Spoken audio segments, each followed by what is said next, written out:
ನೀನೆ ತಂದೆ ಮಗ ಪವಿತ್ರಾತ್ಮ ತ್ರಯೇಕ ದೇವ ನಿತ್ಯದ ಸ್ತೋತ್ರ ಎಂದು ನಾವು ಹಾಡುತ್ತೇವೆ. ತಂದೆ ಮಗ ಪವಿತ್ರಾತ್ಮ ತ್ರಯೇಕ ದೇವ ನಿತ್ಯದ ಸ್ತೋತ್ರ ಎಂದು ನಾವು ಹಾಡುತ್ತೇವೆ. ಸರ್ವಲೋಕ ಸೃಷ್ಟಿಕರ್ತ ಪಾಲಕ ನೀನೆ ಸರ್ವರಿಗೂ ಉದ್ಧಾರಕ ನ್ಯಾಯಾಧೀಶ ನೀನೆ. ಸರ್ವಲೋಕ ಸೃಷ್ಟಿಕರ್ತ ಪಾಲಕ ನೀನೆ ಸರ್ವರಿಗೂ ಉದ್ಧಾರಕ ನ್ಯಾಯಾಧೀಶ ನೀನೆ. ಪಿತನ ಮತ್ತು ಸುತನ ಮತ್ತು ಪವಿತ್ರಾತ್ಮನ ನಾಮದಲ್ಲಿ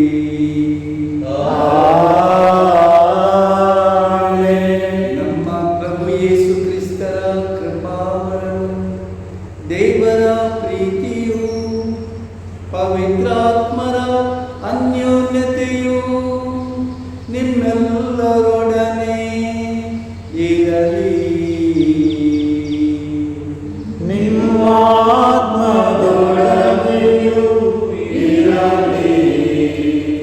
ನನ್ನ ಪ್ರೀತಿಯ ಸಹೋದರ ಸಹೋದರಿಯರೇ, ಈ ಬಲಿಪೂಜೆಯನ್ನು ನಾವು ನಮ್ಮ ಪ್ರಭು ಯೇಸು ಕ್ರಿಸ್ತರ ನಾಮದಲ್ಲಿ ಕರುಣಾಮಯಿ ದೇವರು ನಮ್ಮ ಪ್ರೀತಿಯ ತಂದೆ ಅವರ ಹೆಸರಿನಲ್ಲಿ ಪವಿತ್ರಾತ್ಮರ ಹೆಸರಿನಲ್ಲಿ ನಿಮ್ಮನ್ನು ಸ್ವಾಗತಿಸುತ್ತಾ ಆರಂಭಿಸುತ್ತೇವೆ. ಪ್ರತಿ ಸಲ ಬಲಿಪೂಜೆಯನ್ನು ತ್ರಯೇಕ ದೇವರ ನಾಮದಲ್ಲಿ ನಾವು ಆರಂಭಿಸುತ್ತೇವೆ. ಇಂದು ವಿಶೇಷವಾಗಿ ಧರ್ಮಸಭೆ ಪವಿತ್ರ ಪರಮ ತ್ರಿತ್ವ ದೇವರು ಒಬ್ಬರೇ, ಆದರೆ ಅವರು ತಂದೆ ಮಗ ಪರಿಶುದ್ಧಾತ್ಮರು ಎಂಬ ಶ್ರೇಷ್ಠ ವಿಶ್ವಾಸ ರಹಸ್ಯವನ್ನು ಸಂಭ್ರಮದಿಂದ ಆಚರಿಸುತ್ತದೆ. ನಮ್ಮ ದೇವರು ಒಬ್ಬರೇ, ಅವರು ತ್ರಯೇಕ ದೇವರು. ಅವರಿಗೆ ಪರಮ ತ್ರಿತ್ವ ಅಂತ ಕರೀತೇವೆ. ತಂದೆ ಮಗ ಪರಿಶುದ್ಧಾತ್ಮರು. ಆದುದರಿಂದ ಇವತ್ತು ನಾವು ದೇವರಿಗೆ ಸ್ತೋತ್ರ ಸಲ್ಲಿಸೋಣ. ಯಾಕೆಂದರೆ ಅವರು ತಮ್ಮನ್ನೇ ತಾವು ನಮಗೆ ತಿಳಿಯಪಡಿಸಿದ್ದಾರೆ. ಅವರ ಅಂತರ್ಜೀವದ ಬಗ್ಗೆ ನಮಗೆ ಕೆಲವೊಂದು ವಿಷಯಗಳನ್ನು ತಿಳಿಸಿದ್ದಾರೆ. ಇವತ್ತಿನ ವಾಕ್ಯಗಳಲ್ಲಿ ಇದರ ವಿಷಯವಾಗಿ ಇನ್ನೂ ಹೆಚ್ಚಾಗಿ ನಾವು ಕೇಳಬೇಕಿದ್ದೇವೆ. ಆದುದರಿಂದ ಆತ್ಮೀಯರೇ, ಈ ಬಲಿಪೂಜೆಯನ್ನು ದೇವರಿಗೆ ಪರಮತತ್ವಕ್ಕೆ ನಾವು ನಮಿಸುತ್ತಾ ಆರಾಧಿಸುತ್ತಾ ವಂದಿಸುತ್ತಾ ಸಮರ್ಪಿಸೋಣ. ನಾವು ಮಾಡುವ ಅರ್ಪಣೆ ದೇವರಿಗೆ ಸ್ವೀಕಾರ ಯೋಗ್ಯ ಆಗಲಿ ಅಂತ ಬಯಸಿ ನಮ್ಮ ಎಲ್ಲ ಪಾಪಗಳಿಗಾಗಿ ಪಶ್ಚಾತ್ತಾಪ ಪಡೋಣ. ದೇವರು ಪರಿಶುದ್ಧರು, ನಾನು ಪರಿಶುದ್ಧರಾಗಿರುವಂತೆ ನೀವು ಪರಿಶುದ್ಧರಾಗಬೇಕು ಎಂದು ದೇವರು ನಮಗೆ ಹೇಳಿದ್ದಾರೆ. ಅವರ ಇಚ್ಛೆಯಂತೆ ಅವರ ಕರುಣೆಯ ಮೇರೆಗೆ ಪರಿಶುದ್ಧತೆ ಬಯಸುತ್ತಾ ನಾವು ಬಲಿಪೂಜೆಯನ್ನು ಅರ್ಪಿಸಲು ಸಿದ್ಧರಾಗೋಣ. ಸರ್ವಶಕ್ತ ದೇವರಿಗೂ ಸಹೋದರ ಸಹೋದರಿಯರಿಗೂ ಯೋಚನೆಯಿಂದಲೂ ನುಡಿಯಿಂದಲೂ ನಡತೆಯಿಂದಲೂ ಕರ್ತವ್ಯ ಲೋಪದಿಂದಲೂ ನಾನು ಅನೇಕ ಪಾಪಗಳನ್ನು ಮಾಡಿದ್ದೇನೆಂದು ನಿರೀಕ್ಷಿಸುತ್ತೇನೆ. ನನ್ನ ಪಾಪವೇ, ನನ್ನ ಪಾಪವೇ, ನನ್ನ ಮಹಾಪಾಪವೇ.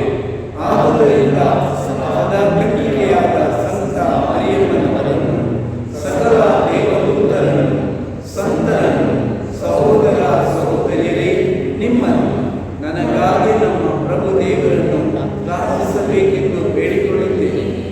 ಸರ್ವಶಕ್ತ ದೇವರು ನಮಗೆ ದಯೆ ತೋರಿಸಿ ನಮ್ಮ ಪಾಪಗಳನ್ನು ಕ್ಷಮಿಸಿ ನಮ್ಮನ್ನು ನಿತ್ಯ ಜೀವಕ್ಕೆ ಕರೆದೊಯ್ಯಲಿ.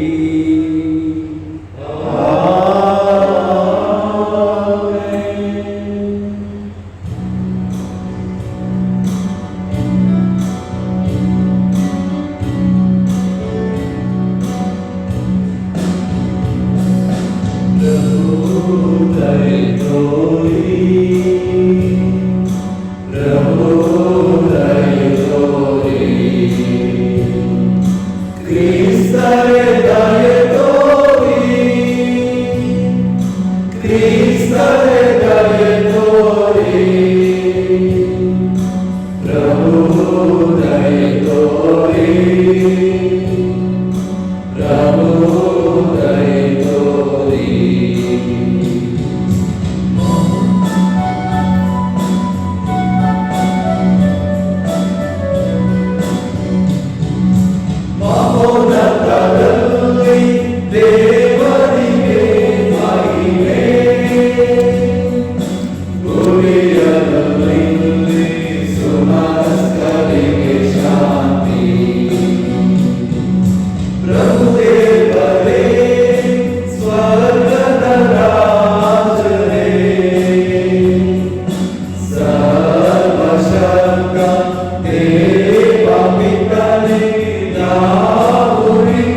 ಪಿತನ ಬಲಗಡೆಯಲ್ಲಿ ಆಸೀನರಾಗಿರುವವರೇ, ನಮಗೆ ದಯೆ ತೋರಿ. ಏಕೆಂದರೆ ನೀವೊಬ್ಬರೇ ಪರಿಶುದ್ಧರು, ನೀವೊಬ್ಬರೇ ಪ್ರಭು, ನೀವೊಬ್ಬರೇ ಮಹೋನ್ನತರು. ಯೇಸು ಕ್ರಿಸ್ತರೇ ಪವಿತ್ರರೊಡನೆ ದೇವ ಪಿತನ ಮಹಿಮೆಯಲ್ಲಿ ಇರುವವರು ನೀವು.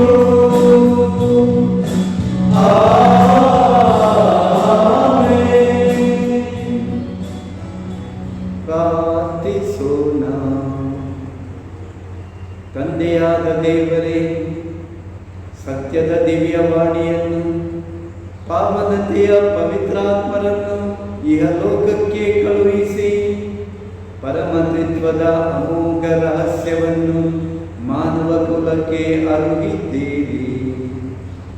ನೈಜ ವಿಶ್ವಾಸವನ್ನು ನಿವೇದಿಸುವ ನಾವು ನಿತ್ಯ ತ್ರಿತ್ವದ ಮಹಿಮೆಯನ್ನು ಒಪ್ಪಿಕೊಳ್ಳುವಂತೆಯೂ ವೈಭವದಲ್ಲಿ ಪ್ರಬಲವಾದ ನಿಮ್ಮ ಐಕ್ಯತೆಯನ್ನು ಆರಾಧಿಸುವಂತೆಯೂ ಅನುಗ್ರಹಿಸಿರಿ. ನಿಮ್ಮೊಂದಿಗೆ ಪವಿತ್ರಾತ್ಮರ ಐಕ್ಯದಲ್ಲಿ ದೇವರಾಗಿ ಯುಗ ಯುಗಾಂತರಕ್ಕೂ ಜೀವಿಸಿ ಆಳುವ ನಮ್ಮ ಪ್ರಭು ನಿಮ್ಮ ಪುತ್ರರು ಆಗಿರುವ ಯೇಸು ಕ್ರಿಸ್ತರ ಮುಖಾಂತರ ನಿಮ್ಮನ್ನು ಪ್ರಾರ್ಥಿಸುತ್ತೇವೆ.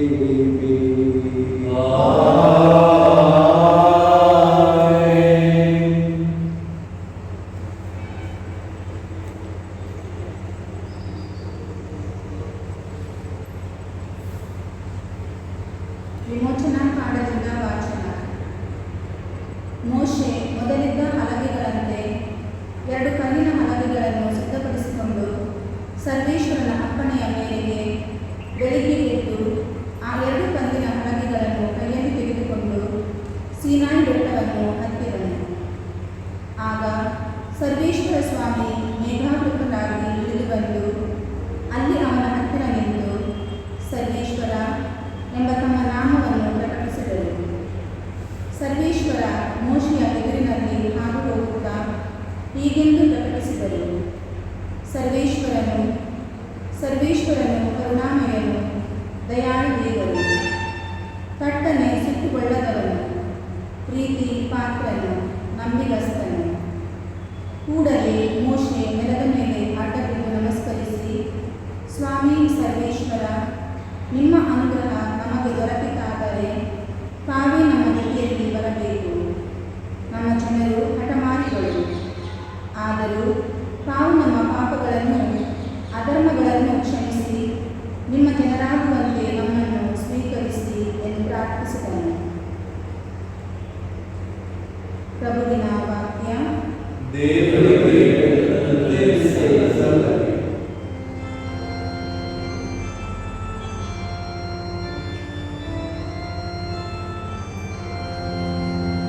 ನೀವು ಪರಮ ಪೂಜ್ಯರು, ಎಂದೆಂದಿಗೂ ಮಹೋನ್ನತರು. ನೀವು ಪರಮ ಪೂಜ್ಯರು, ಎಂದೆಂದಿಗೂ ಮಹೋನ್ನತರು. ನಮ್ಮ ಪೂರ್ವಜರ ದೇವರಾದ ಸರ್ವೇಶ್ವರ, ನೀವು ಪರಮ ಪೂಜ್ಯರು, ಎಂದೆಂದಿಗೂ ಮಹೋನ್ನತರು. ಮಹಿಮಾನ್ವಿತವಾದ ನಿಮ್ಮ ನಾಮ ಸ್ತುತ್ಯಾರ್ಹವಾದುದು, ಪರಮ ಪೂಜ್ಯವಾದುದು, ಎಂದೆಂದಿಗೂ ಘನತರವಾದುದು. ನೀವು ಪರಮ ಪೂಜ್ಯರು, ಎಂದೆಂದಿಗೂ ಮಹೋನ್ನತರು. ನೀವು ಪರಮ ಪೂಜ್ಯರು, ಎಂದೆಂದಿಗೂ ಮಹೋನ್ನತರು. ಪರಮ ವೈಭವದಿಂದ ಕೂಡಿದ ಮಂದಿರದಲ್ಲಿ ನೀವು ಸ್ತುತಿ ಸ್ತೋತ್ರಕ್ಕೆ ಪಾತ್ರರು.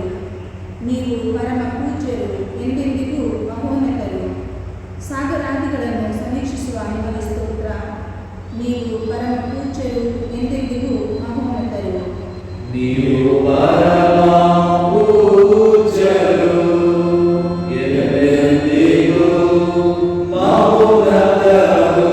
ನೀವು ಪರಮ ಪೂಜ್ಯರು, ಎಂದೆಂದಿಗೂ ಮೌನತರು. ನಿಮ್ಮ ಸಾಮ್ರಾಜ್ಯದ ಸಿಂಹಾಸನದ ಮೇಲೆ ಮಂಡಿಸಿರುವ ನಿಮಗೆ ಸ್ತೋತ್ರ. ನೀವು ಪರಮ ಪೂಜ್ಯರು, ಎಂದೆಂದಿಗೂ ಮಹೋನ್ನತರು. ಗಗನ ಮಂಡಲದಲ್ಲಿ ಸ್ತೋತ್ರ ಪಾತ್ರರು. ನೀವು ಸ್ತುತ್ಯರು, ಎಂದೆಂದಿಗೂ ಮಹಿಮಾನ್ವಿತರು. ನೀವು ಪರಮ ಪೂಜ್ಯರು, ಎಂದೆಂದಿಗೂ ಮಹೋನ್ನತರು. ನೀವು ಪರಮ ಪೂಜ್ಯರು, ಎಂದೆಂದಿಗೂ ಮಹೋನ್ನತರು.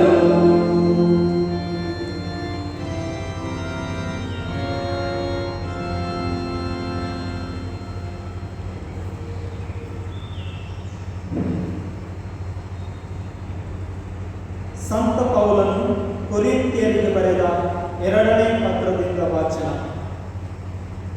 ಸಹೋದರರೇ, ಸಂತೋಷದಿಂದಿರಿ, ಪರಿಪೂರ್ಣರಾಗಲು ಪ್ರಯತ್ನಿಸಿರಿ.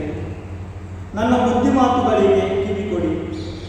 ಒಮ್ಮನಸ್ಸಿನಿಂದ ಬಾಳಿರಿ, ಸಮಾಧಾನದಿಂದ ಜೀವಿಸಿರಿ.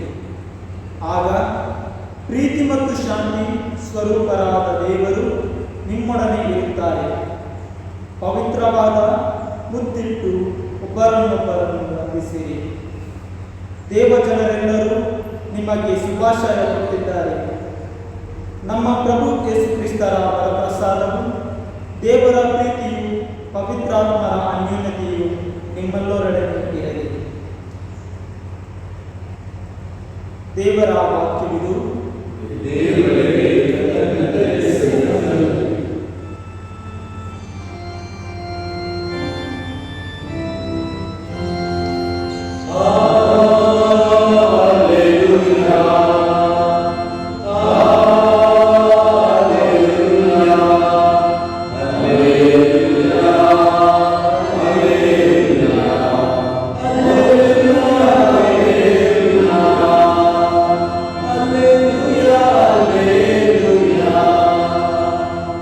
ಪಿತನಿಗೂ ಸುತನಿಗೂ ಪವಿತ್ರಾತ್ಮನಿಗೂ ಮಹಿಮೆಯಾಗಲಿ. ಆದಿಯಲ್ಲಿ ಇದ್ದಾಗೆ ಈಗಲೂ ಯುಗಯುಗಾಂತರಕ್ಕೂ.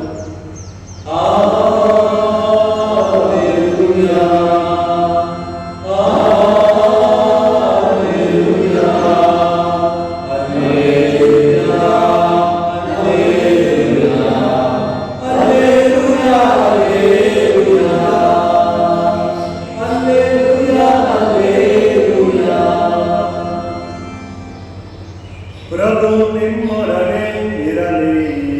ನಿಮ್ಮ ಆತ್ಮದೊಡನೆಯೂ ಇರಲಿ. ಯೋಹಾನನು ಬರೆದ ಪವಿತ್ರ ಶುಭ ಸಂದೇಶದಿಂದ ವಾಚನ. ಪ್ರಭು ನಿಮಗೆ ಮಹಿಮೆ ಸಲ್ಲಲಿ. ಯೇಸು ನಿಕೋದೇವನಿಗೆ ಇಂತೆಂದರು, ದೇವರು ಲೋಕವನ್ನು ಎಷ್ಟಾಗಿ ಪ್ರೀತಿಸಿದರೆಂದರೆ ತಮ್ಮ ಏಕೈಕ ಪುತ್ರನನ್ನೇ ಧಾರೆ ಎರೆದರು. ಆತನಲ್ಲಿ ವಿಶ್ವಾಸವಿಟ್ಟ ಯಾರೂ ನಾಶವಾಗದೆ ಎಲ್ಲರೂ ನಿತ್ಯ ಜೀವವನ್ನು ಪಡೆಯಬೇಕೆಂಬುದೇ ದೇವರ ಉದ್ದೇಶ. ದೇವರು ತಮ್ಮ ಪುತ್ರನನ್ನು ಈ ಲೋಕಕ್ಕೆ ಕಳುಹಿಸಿದ್ದು ಲೋಕವನ್ನು ತೀರ್ಪಿಗೆ ಗುರಿ ಮಾಡಲೆಂದಲ್ಲ, ಪುತ್ರನ ಮುಖಾಂತರ ಲೋಕ ಉದ್ಧಾರವಾಗಲೆಂದು. ಪುತ್ರನಲ್ಲಿ ವಿಶ್ವಾಸವಿಟ್ಟವನಿಗೆ ತೀರ್ಪಿಲ್ಲ. ಆತನಲ್ಲಿ ವಿಶ್ವಾಸವಿಡದವನಾದರೂ ಈಗಾಗಲೇ ತೀರ್ಪಿಗೆ ಗುರಿಯಾಗಿದ್ದಾನೆ. ಏಕೆಂದರೆ ಅವನಿಗೆ ದೇವರ ಏಕೈಕ ಪುತ್ರನಲ್ಲಿ ವಿಶ್ವಾಸವಿಲ್ಲ. ಪ್ರಭು ಕ್ರಿಸ್ತರ ಶುಭ ಸಂದೇಶವಿದು. ಕ್ರಿಸ್ತರೇ ನಿಮಗೆ ಸ್ತುತಿಯು ಸಲ್ಲಲಿ.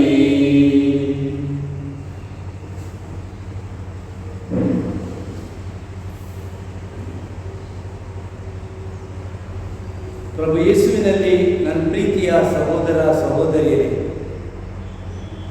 ಪರಮತ್ರಿತ್ವ ಎಂದಾಕ್ಷಣ ನಾವು ಸಂತ ಅಗುಸ್ತೀನ್ ಅವರನ್ನು ಸ್ಮರಿಸುತ್ತೇವೆ.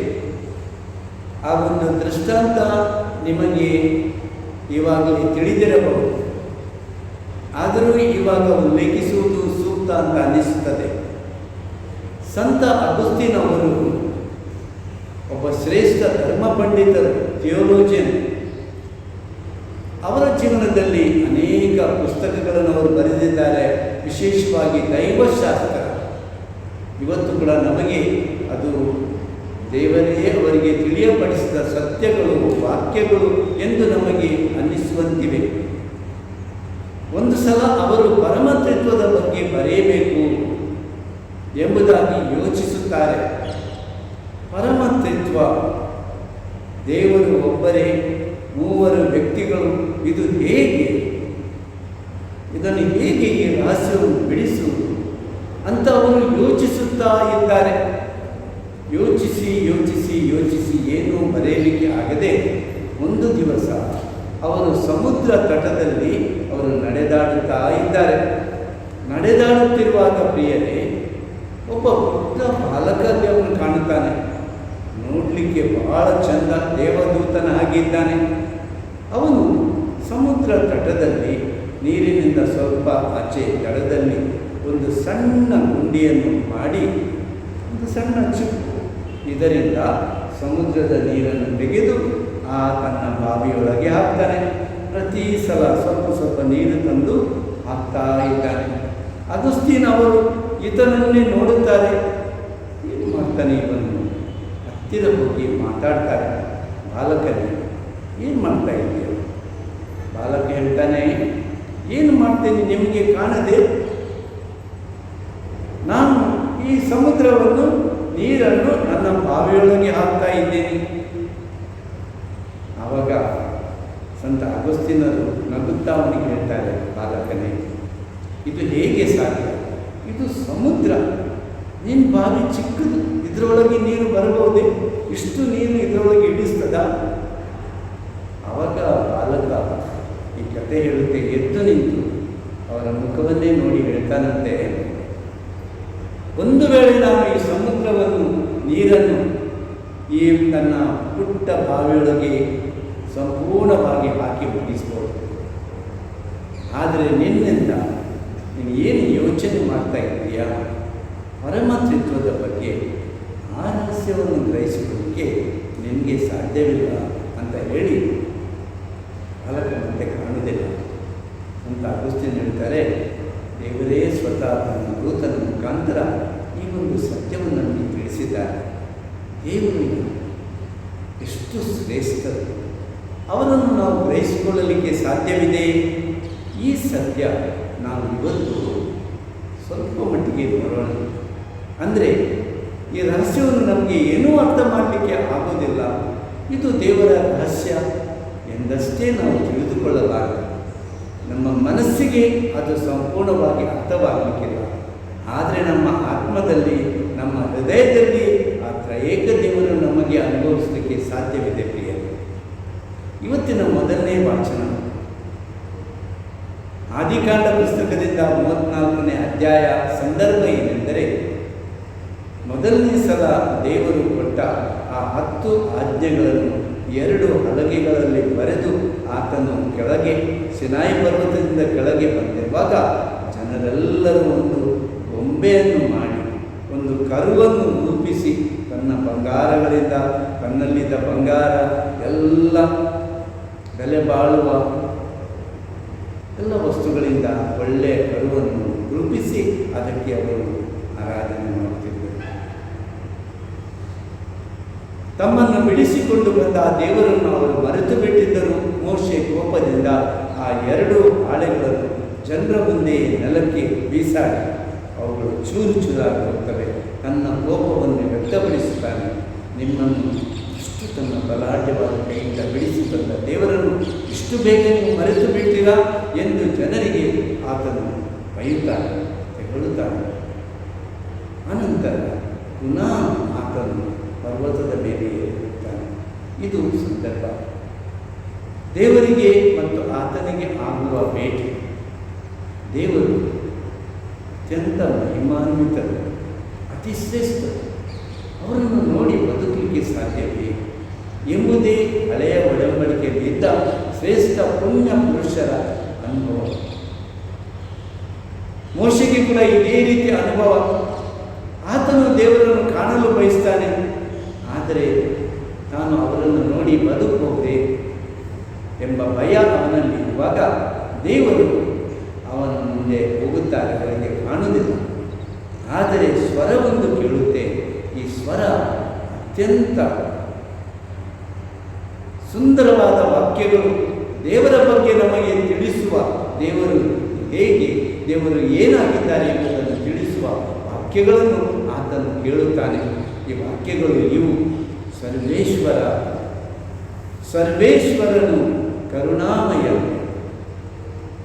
ದಯಾಳು ದೇವರು, ತಟ್ಟನೆ ಸಿಟ್ಟುಗೊಳ್ಳದವರು, ಪ್ರೀತಿ ಪಾತ್ರನು, ನಂಬಿಗಸ್ತರು.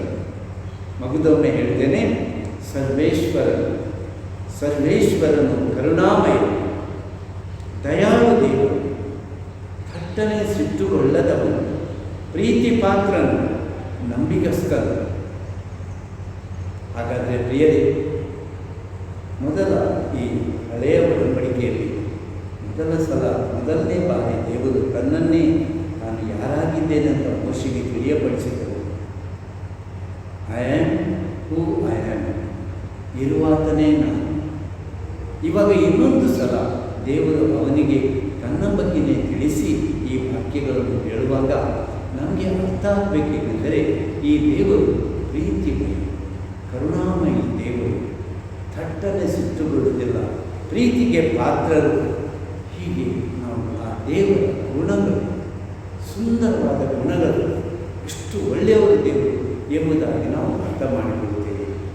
ಆ ದೇವರು ಒಬ್ಬ ಪ್ರೀತಿಯ ತಂದೆಯಂತೆ ತನ್ನ ಮಕ್ಕಳ, ತನ್ನ ಜನರ ಪಾಪಗಳನ್ನು ಕ್ಷಮಿಸಿ ಅವರ ಪಾಪಗಳನ್ನೆಲ್ಲ ಸಹಿಸಿಕೊಂಡು ಅವರನ್ನು ಬಹಳ ಸಹಿಷ್ಣುತೆಯಿಂದ ತಾನು ವಾಗ್ದಾನವಿದ್ದ ಭೂಮಿಯ ಕಡೆಗೆ ಕೊಂಡೋಗುತ್ತಾರೆ. ಒಬ್ಬ ಪ್ರೀತಿಯ ತಂದೆಯಂತೆ. ಹೊಸ ಒಡಂಬಡಿಕೆಗೆ ಬರುವಾಗ ನಾವು ಶುಭ ಸಂದೇಶದಲ್ಲಿ ಪ್ರಭು ಕ್ರಿಸ್ತರು ಆ ತಂದೆಯ ಬಗ್ಗೆ ಮಾತನಾಡಿ ಹೇಳುವ ವಾಕ್ಯ ಯೋಹಾನನ ಶುಭ ಸಂದೇಶ 3ನೇ ಅಧ್ಯಾಯ 14ನೇ ವಾಕ್ಯ. ಯೇಸು ಸ್ವಾಮಿ ಹೇಳುತ್ತಾರೆ, ದೇವರು ಈ ಲೋಕವನ್ನು ಎಷ್ಟಾಗಿ ಪ್ರೀತಿಸಿದರೆಂದರೆ ತಮ್ಮ ಏಕೈಕ ಪುತ್ರನನ್ನೇ ಧಾರೆಯರು. ಅವರಲ್ಲಿ ನಂಬಿಕೆ ಇಡುವ ಯಾರೊಬ್ಬನೂ ನಾಶವಾಗಬಾರದು, ಬದಲಾಗಿ ನಿತ್ಯ ಜೀವವನ್ನು ಪಡೆಯಬೇಕೆಂಬುದೇ ಅವರ ಇಚ್ಛೆಯಾಗಿದೆ. ಈ ಮೂಲಕವಾಗಿ ಪ್ರಭು ಯೇಸು ಆ ತಂದೆ ದೇವರ ಪ್ರೀತಿಯನ್ನು ಪ್ರಕಟಿಸುತ್ತಾರೆ, ದೇವರ ಇಚ್ಛೆಯನ್ನು ಪ್ರಕಟಿಸುತ್ತಾರೆ. ಮಾತ್ರವಲ್ಲ, ತಾನು ಆ ಇಚ್ಛೆಯನ್ನು ನೆರವೇರಿಸಲು ಬಂದಾತನು ಎಂದು ನಿಕೋದೇಮನಿಗೆ ಅವರು ಹೇಳುತ್ತಾರೆ. ನರಪುತ್ರನಿಗೆ ಮೇಲಕ್ಕೆ ಎತ್ತುವಾಗ ಆತನು ಎಲ್ಲರನ್ನು ತನ್ನ ಕಡೆಗೆ ಸೆಳೆದುಕೊಳ್ಳುವರು. ಅಂದರೆ ದೇವರ ಪ್ರೀತಿ ಯೋಜನೆ ತನ್ನ ಮೂಲಕವಾಗಿ ಅದು ಸಂಪೂರ್ಣಗೊಳ್ಳುತ್ತದೆ. ಇದಕ್ಕಾಗಿ ಆ ಪರಮತ್ವದ ಮೊದಲ ವ್ಯಕ್ತಿ ತಂದೆ ದೇವರು, ಅವರ ಪುತ್ರನಾಗಿರುವ ಯೇಸು ತಾನು ಅವರ ಇಚ್ಛೆಯನ್ನು ನೆರವೇರಿಸುವನು. ಮತ್ತು ಇನ್ನೂ ಹೆಚ್ಚಾಗಿ ಯೋಹಾನನು ಬರೆದ ಶುಭ ಸಂದೇಶ 14, 15, 16 ಅಧ್ಯಾಯಗಳಲ್ಲಿ ಪರಮತ್ವದ ಬಗ್ಗೆ ಇನ್ನಷ್ಟು ವಿಶಾಲವಾಗಿ ಅವರು ಹೇಳುತ್ತಾರೆ. ನಾನು ಹೋಗಿ ನಿಮಗೆ ಪವಿತ್ರಾತ್ಮರನ್ನು ಕಳುಹಿಸುತ್ತೇನೆ. ಹೋದ ಭಾನುವಾರ ಪವಿತ್ರಾತ್ಮರ ಹಬ್ಬ, ಪಂಚದಶಮಿ ಹಬ್ಬ, ಪವಿತ್ರಾತ್ಮರನ್ನು ನಾವು ಸ್ವೀಕರಿಸಿದ ಆ ಒಂದು ಸ್ಮರಣೆಯನ್ನು ನಾವು ಮಾಡಿದೆವು, ಪವಿತ್ರಾತ್ಮರನ್ನು ಬೇಡಿಕೊಂಡೆವು. ಹಾಗಾದರೆ ಪ್ರಿಯರೇ, ಈ ದೇವರು ತಮ್ಮನ್ನು ತಾವೇ ತಿಳಿಯಪಡಿಸಿದ್ದಾರೆ. ಇದು ಯಾರ ಕಟ್ಟುಕತೆ ಅಲ್ಲ, ಯಾರೋ ಏನೋ ಎಣಿಸಿ ಬರೆದದ್ದು ಅಲ್ಲ. ಬದಲಾಗಿ ದೇವರು ತಮ್ಮನ್ನು ತಾವೇ ಈ ಚರಿತ್ರೆಯಲ್ಲಿ ನಮಗೆ ವ್ಯಕ್ತಪಡಿಸಿದ್ದಾರೆ. ಹಳೆಯ ಒಡಂಬಡಿಕೆಯಲ್ಲಿ ಪರಮತ್ವದ ಬಗ್ಗೆ ನಾವು ಕೇಳುವುದಿಲ್ಲವಾದರೂ ಕೂಡ ಹೊಸ ಒಡಂಬಡಿಕೆಯಲ್ಲಿ ಸುಮಾರು 40 ಸಲ ಪರಮತ್ವದ ಬಗ್ಗೆ ನಾವು ಕೇಳುತ್ತೇವೆ. ಆದಿ ಧರ್ಮ ಸಭೆಯಲ್ಲಿ ಪರಮತ್ವದ ಮೇಲೆ ವಿಶ್ವಾಸ ಎಷ್ಟು ಖಚಿತ, ಎಷ್ಟು ಆಳವಾಗಿತ್ತು ಎಂಬುದನ್ನು ನಾವು ಪ್ರೇಷಿತರ ಪತ್ರಗಳನ್ನು ಓದುವಾಗ ನಾವು ಅರ್ಥ ಮಾಡಿಕೊಳ್ತೇವೆ. ಇವತ್ತಿನ ವಾಕ್ಯ ಏನಿತ್ತು, ನಮ್ಮ ಪ್ರಭು ಯೇಸು ಕ್ರಿಸ್ತರ ಕೃಪಾವರವು, ತಂದೆ ದೇವರ ಪ್ರೀತಿಯು, ಪವಿತ್ರಾತ್ಮರ ಅನ್ಯೋನ್ಯತೆಯು ನಿಮ್ಮೊಡನೆ ಇರಲಿ ಅಂತ ಸಂತ ಪೌಲನು ಕೊರಿಂಥದವರಿಗೆ ಇನ್ನೂ ಬರೆದ ಪತ್ರಗಳಲ್ಲಿ ಅದನ್ನು ಆರಂಭಿಸುವ ರೀತಿ ಅಥವಾ ಅಥವಾ ಕೊನೆಗೊಳಿಸುವ ರೀತಿ ಈ ಮಾತುಗಳಿಂದ ಇರುತ್ತದೆ. ಹಾಗಾದರೆ ಪರಮತ್ರಿತ್ವ ಈ ವಿಶ್ವಾಸ ನಮಗೆ ದೇವರಿಂದಲೇ ಬಂದಿದೆ, ಪ್ರಭು ಯೇಸು ಕ್ರಿಸ್ತರಿಂದಲೇ ಪ್ರಕಟವಾಗಿದೆ ಮತ್ತು ಆದಿ ಧರ್ಮಸಭೆಯಲ್ಲಿ ಸಂಪೂರ್ಣ ಸ್ಥಿರಗೊಂಡ ವಿಶ್ವಾಸ. ಇದು ನಮಗೆ ಪ್ರೇಷಕರ ಮುಖಾಂತರ ಇದು ನಮಗೆ ಇದು ಬಂದಿದೆ. ಇದಕ್ಕಾಗಿ ನಾವು ದೇವರಿಗೆ ಕೃತಜ್ಞತೆ ಸಲ್ಲಿಸೋಣ. ಆತ್ಮೀಯರೇ, ಇವತ್ತು ಕನಿಷ್ಠ 4 ದೃಷ್ಟಾಂತಗಳನ್ನಾದರೂ ನೀವು ನಿಮ್ಮ ಮನಸ್ಸಿನಲ್ಲಿ ಇಟ್ಟುಕೊಳ್ಬೇಕು. ಪರಮತ್ರಿತ್ವದ ಬಗ್ಗೆ ಹೊಸ ಒಡಂಬಡಿಕೆ ಎಲ್ಲಿ ಹೇಳಲಾಗಿದೆ ಅಂತ ಯಾರಾದರೂ ಹೇಳಿದರೆ ನಿಮಗೆ 4 ದೃಷ್ಟಾಂತಗಳಾದರೂ ನಿಮ್ಮಲ್ಲಿ ಚೆನ್ನಾಗಿ ನೆನಪಿನಲ್ಲಿ ಇಡುವಂಥ ವಿಷಯಗಳು ಅಂತ ಭಾವಿಸ್ತೇನೆ.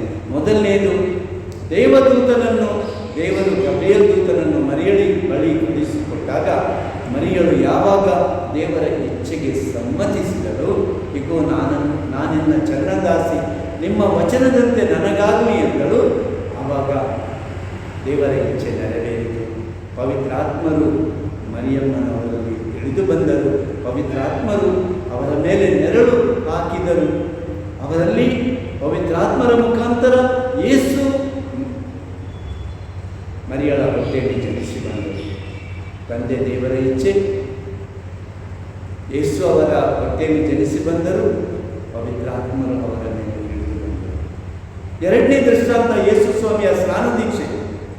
ಯೋಹಾನನಿಂದ ಸ್ನಾನ ದೀಕ್ಷೆ ಪಡೆದುಕೊಳ್ಳುವಾಗ ಅಲ್ಲಿ ನಾವು ನೋಡ್ತೇವೆ, ಈತನೇ ನನ್ನ ಪ್ರಿಯ ಪುತ್ರನು, ನನಗೆ ಪರಮ ಪ್ರಿಯನು. ತಂದೆ ದೇವರ ವಾಣಿ ಕೇಳಿಸುತ್ತೆ. ಯೇಸು ಜೋರ್ದಾನ್ ಹೊಳೆಯಲ್ಲಿ ನೀರಿನಲ್ಲಿ ಸ್ನಾನ ದೀಕ್ಷೆ ಪಡೀತಾ ಇದ್ದಾರೆ. ಪವಿತ್ರಾತ್ಮರು ಮೇಲೆ ಇಳಿದು ಬಂದರು. ಮೂರನೇ ದೃಷ್ಟಾಂತ ನಾವು ನೋಡ್ತೀವಿ. ಈಗ ತಾನೇ ನಾನು ಹೇಳಿದೆ, ಯೋಹಾನನು ಬರೆದ ಶುಭ ಸಂದೇಶ 14, 15, 16 ಅಧ್ಯಾಯಗಳಲ್ಲಿ ತುಂಬ ಸಲ ಪರಮತ್ರಿತ್ವದ ಬಗ್ಗೆ ಯೇಸು ನಮಗೆ ಉಲ್ಲೇಖ ಮಾಡ್ತಾ, ನಾನು ತಂದೆಯ ಬಳಿಯಿಂದ ಬಂದಿದ್ದೇನೆ, ಅಲ್ಲಿಗೆ ಹೋಗುತ್ತೇನೆ, ನಿಮಗೆ ನಿರಾಶೆ ಪಡಿಸುವುದಿಲ್ಲ, ನಿಮಗೆ ಅನಾಥರನ್ನಾಗಿ ಬಿಟ್ಟು ಬಿಡುವುದಿಲ್ಲ, ಪವಿತ್ರಾತ್ಮನನ್ನು ಕಳುಹಿಸ್ತೇನೆ. ಈ ಎಲ್ಲ ವಾಗ್ದಾನಗಳು 14, 15, 16 ಅಧ್ಯಾಯಗಳಲ್ಲಿ ನಾವು ನೋಡ್ತಾ ಇದ್ದೇವೆ ಪ್ರಿಯರೇ. ಅಂತೆಯೇ ಯೇಸು ಶಿಷ್ಯರನ್ನು ಕಳುಹಿಸಿಕೊಡುವಾಗ ಸ್ವರ್ಗಾರೋಹಣ ಆಗೋದಕ್ಕೆ ಮುಂಚೆ ಶಿಷ್ಯರಿಗೆ ಅವರು ತಿಳಿಸುತ್ತಾರೆ, ಹೋಗಿ ಲೋಕದ ಕಟ್ಟ ಕಡೆಯವರೆಗೂ ಶುಭ ಸಂದೇಶವನ್ನು ಬೋಧಿಸಿರಿ, ಪಿತನ ಮತ್ತು ಸುತನ ಮತ್ತು ಪವಿತ್ರಾತ್ಮರ ನಾಮದಲ್ಲಿ ಅವರಿಗೆ ದೀಕ್ಷಾ ಸ್ನಾನ ಕೊಡಿ. ಅವರು ಹೇಳಿಲ್ಲ ನನ್ನ ಹೆಸರಿನಲ್ಲಿ ದೀಕ್ಷಾ ಸ್ನಾನ ಕೊಡಿರಿ. ಸ್ವತಃ ಯೇಸು ಹೇಳುತ್ತಾರೆ, ಪಿತನ ಮತ್ತು ಸುತನ ಮತ್ತು ಪವಿತ್ರಾತ್ಮರ ನಾಮದಲ್ಲಿ ದೀಕ್ಷಾ ಸ್ನಾನ ಕೊಡಿರಿ. ಈ 4 ದೃಷ್ಟಾಂತಗಳಾದರೂ ನಿಮ್ಮ ಮನಸ್ಸಿನಲ್ಲಿ ಇರಬೇಕಂತ ನಾನು ಬಯಸ್ತೇನೆ ಪ್ರಿಯರೇ. ಈಗ ನಮ್ಮ ಜೀವನಕ್ಕೆ ಏನು ಪವಿತ್ರಾತ್ಮ ಒಂದು ತುಂಬ ಇದ್ದ ಹಾಗೆ. ಇದಕ್ಕೆ ವಿವರಣೆ ಮಾಡುವಾಗ ಸಂತ ಜಾನ್ ಮರಿಯ ವಿಯಾನಿ ಇನ್ನೂ ಸುಂದರವಾಗಿ ನಮಗೆ ಮನಸ್ಸಿಗೆ ಅರ್ಥ ಆಗುವಂತೆ ಅವರು ಹೇಳುತ್ತಾರೆ. ಒಂದು ದೃಷ್ಟಾಂತದ ಮುಖಾಂತರ ಒಂದು ದೀಪ ಅವರು ಬೆಳಗಿಸುತ್ತಾರೆ. ದೀಪ ಬೆಳಕು, ಅಲ್ಲಿ ಒಂದು ಜ್ವಾಲೆ ಇದೆ. ಆ ಜ್ವಾಲೆ ಬೆಳಗುತ್ತಿರುವಾಗ ನಮ್ಮ ಮೇಲೆ ಬೆಳಕು ಬರುತ್ತದೆ ಮತ್ತು ಅಲ್ಲಿ ಸ್ವಲ್ಪ ಬೆಚ್ಚಗೆ ಆಗುತ್ತದೆ. ಈ 3 ಶಕ್ತಿಗಳು ಒಂದೇ ದೀಪದಲ್ಲಿ ಇವೆ ಅಂತ ನಮಗೆ ತಿಳಿಯಪಡಿಸಿ, ಪರಮತ್ರಿತ್ವ ಕೂಡ ಇದೇ ರೀತಿ ಒಂದಾಗಿದೆ ಅಂತ ಹೇಳುತ್ತಾರೆ. ಒಂದು ಹೂವನ್ನು, ಗುಲಾಬ ಹೂವನ್ನು ನೋಡಿ ಅವರು ಹೇಳುತ್ತಾರೆ, ಇದಕ್ಕೆ ಇದರದೇ ಆದ ಸುಂದರವಾದ ವಿನ್ಯಾಸ ಇದೆ, ಸುಂದರ ದೇವರು ಇದನ್ನು ನಿರ್ಮಿಸಿದ್ದಾರೆ. ಮಾತ್ರವಲ್ಲ, ಇದಕ್ಕೆ ತುಂಬ ಪರಿಮಳ ಇದೆ. ಅಷ್ಟು ಮಾತ್ರ ಅಲ್ಲ, ಇದಕ್ಕೆ ಇದರದ್ದೇ ಆದ ಒಂದು ಶೋಭೆ ಇದೆ, ಒಂದು ಬಣ್ಣ ಇದೆ. ಈ ಬಣ್ಣ, ಈ ಶೋಭೆ, ಈ ವಿನ್ಯಾಸ, ಇದರಿಂದ ಬರುವ ಪರಿಮಳ ಒಂದೇ ಹೂವಿನಿಂದ ಬರುತ್ತದಲ್ಲ. ಹೀಗೆ ಅವರು ಜನರಿಗೆ ವಿವರಿಸಿ ಇರುತ್ತಾರೆ. ಇನ್ನೊಂದು ದೃಷ್ಟಾಂತವನ್ನು ಕೊಡುತ್ತಾರೆ. ನೀರು ಹೇಗಿದೆ? ಒಂದು ರೂಪದಲ್ಲಿ ನಾವು ನೀರನ್ನು ನಾವು ನೋಡ್ತೀವಿ, ನಾವು ಕುಡಿತೀವಿ, ಎಲ್ಲ ವಸ್ತುಗಳಿಗೆ ಉಪಯೋಗ ಮಾಡ್ತೀವಿ. ಇದನ್ನು ನಾವು ತಣ್ಣಗೆ ಮಾಡಿದರೆ ಐಸ್ ಆಗ್ತದೆ, ಬಿಸಿ ಮಾಡಿದರೆ ಆವಿಯಾಗಿ ಹೋಗ್ತದೆ. ಹಾಗಾದರೆ ಪರಮತ್ರಿತ್ವ ಈ ಅನೇಕ ದೃಷ್ಟಾಂತಗಳ ಮುಖಾಂತರ ನಮಗೆ ಅರ್ಥವಾಗದೇ ಇದ್ದರೂ 3 ವ್ಯಕ್ತಿಗಳು ಒಬ್ಬರೇ ದೇವರು. ಅರ್ಥವಾಗದೆ ಹೋದರೂ ಕೂಡ ಈ ಸುಂದರವಾದ ದೃಷ್ಟಾಂತಗಳ ಮುಖಾಂತರ ಅವರು ನಮಗೆ ತಿಳಿಯಪಡಿಸ್ತಾರೆ. ಹಾಗಾದರೆ ಪ್ರಿಯರೇ, ಪರಮತ್ರಿತ್ವದಲ್ಲಿ ನಾವು ಕಾಣುತ್ತೇವೆ ಐಕ್ಯತೆ ಮತ್ತು ಪ್ರೀತಿ.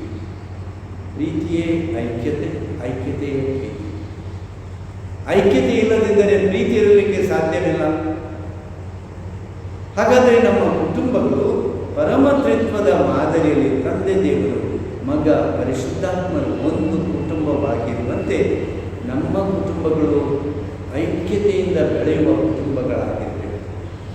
ನಮ್ಮಲ್ಲಿ ಇರುವ ಉಸಿರು, ನಮ್ಮ ಜೀವನ, ಅದರಲ್ಲಿ ಇರುವ ಶಕ್ತಿ ನಮ್ಮೊಳಗೆ ಪರಸ್ಪರ ಇರುವ ಪ್ರೀತಿಯಾಗಿದೆ. ಇದು ನಮ್ಮ ಧರ್ಮಸಭೆಯೊಳಗೆ, ಇದು ನಮ್ಮ ಕುಟುಂಬದೊಳಗೆ ಎಲ್ಲೆಲ್ಲಿಯೂ ಕಾಣುವಂತಿರಬೇಕು. ಯಾಕೆಂದರೆ ನಾವು ನಮ್ಮ ಪ್ರತಿಯೊಂದು ದಿವಸವನ್ನು ತಂದೆ, ಮಗ, ಪರಿಶುದ್ಧಾತ್ಮರ ನಾಮದಲ್ಲಿ ಆರಂಭಿಸುತ್ತೇವೆ. ಒಳ್ಳೆಯ ಕೆಲಸಕ್ಕೆ ಕೈ ಹಾಕುವಾಗ ಪಿತನ, ಸುತನ ಮತ್ತು ಪವಿತ್ರಾತ್ಮನ ನಾಮದಲ್ಲಿ ಅಂತ ಹೇಳ್ತೀವಿ.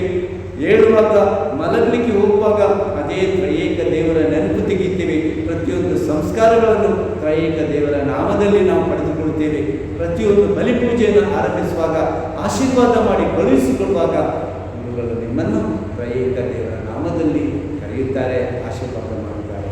ಹೀಗಿರುವಾಗ ಬೇರೆ ಪರಮತ್ರಿತ್ವ ದೇವರು ತಮ್ಮನ್ನೇ ತಾವು ನಮಗೆ ತಿಳಿಯಪಡಿಸಿದ್ದಕ್ಕಾಗಿ ದೇವರಿಗೆ ಸ್ತೋತ್ರ ವಂದನೆ ಸಲ್ಲಿಸೋಣ. ನಮ್ಮ ಭಕ್ತಿ ಆ ದೇವರಲ್ಲಿ ಇಷ್ಟೊಂದು ವಿಷಯವಾಗಿ ಅವರು ನಮಗೆ ತಿಳಿಯಪಡಿಸಿದ್ದಾರಲ್ಲ, ಇನ್ನೂ ಹೆಚ್ಚು ಆತ್ಮೀಯತೆಯಿಂದ ಅವರನ್ನು ಪ್ರೀತಿಸುವವರಾಗೋಣ, ಗೌರವಿಸುವವರಾಗೋಣ. ನಮ್ಮ ಕುಟುಂಬ ಐಕ್ಯತೆ ಪ್ರೀತಿ ಮುಖಾಂತರ ಬೆಳೆಸಿಕೊಳ್ಳೋಣ. ಇದಕ್ಕಾಗಿ ಇವತ್ತು ದೇವರಲ್ಲಿ ಆಶೀರ್ವಾದಗಳನ್ನು ಪಡೆದುಕೊಳ್ಳೋಣ.